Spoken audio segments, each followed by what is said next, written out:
The inspiration for my designs came from the Japanese bamboo flute shakuhachi. And from the master creators of the shakuhachi, I learned that they design around the natural characteristics of the bamboo. And they do that because if they try to force a design into the bamboo will crack and split. And so they will search up to a year to find the perfectly shaped piece of bamboo, and then they craft around that design. And that made me realize that when I first started, I was forcing designs into the bamboo pieces, and those caused, say, the majority of them to crack before I finished. And from the master flute makers, I realized that if I want to create from the harmony of the bamboo, I have to maintain that harmony. And the only way I can do that is to design around the natural characteristics each one possesses. Once I did that, then I was able to start producing. It took me 3 years of trial and error, and before I got to the point that I knew that concept could become reality. And over those 3 years, I believe it was 7 times I actually quit. And I think the longest amount of time that between my efforts was 3 months, thinking that there was no way I could overcome the barrier that was in front of me. And it's funny because out of those 7 times that I quit, the way I got past those barriers is awakening in the middle of the night with an idea of something else to try. I own every piece of woodworking tool, every woodworking tool that the major companies sell. I've talked to woodworkers, and they all say it will not touch bamboo because of its temperamental characteristics. And I always thought it was, it's funny because the barriers I got through came to me as just either as I was drifting off to sleep or in the middle of my sleep, because I know my subconscious, it was kind of consumed me for 3 years. It's like, I know I can do this. And when I run across a barrier, I tried everything that I possibly could. And of course I get more frustrated. The more frustrated you get, you try to create a design while you're frustrated, which only compounds the issue of you can't do it. And then I think it goes back to the harmony side of the bamboo. Hey, once your mind relaxes, it'll come to you. So I think that's why when my progress came when I was most relaxed.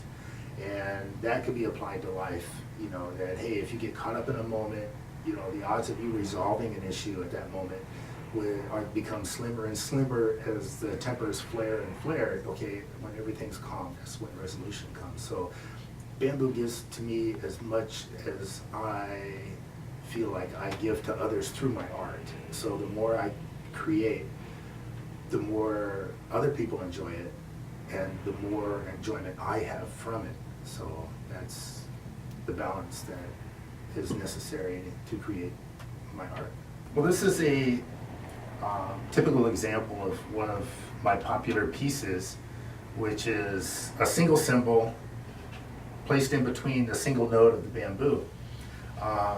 When I create designs, I always take into account the wall thickness, the shape of the bamboo, the node length, and just the overall feel of the piece. And once I take a look at what the natural characteristics of the bamboo, I know the kind of symbol that I can create without jeopardizing the harmony of the piece. If I try to force too much of a design into it, it'll crack. Too little of design, the aesthetic value will just not be there. So each piece is treated individually instead of a kind of production line. And the first barrier was how to cut the designs, what kind of tool to use, what kind of pattern I needed to cut with, what kind of blades, how fast the blades could spin before it started burning. So for the design portion, those were just a couple of the barriers. And then to try to maintain the stability of the piece afterwards, I have to try to, the binding helps with the aesthetic value, but also stabilize the piece once it gets outside of the environment that I created it in.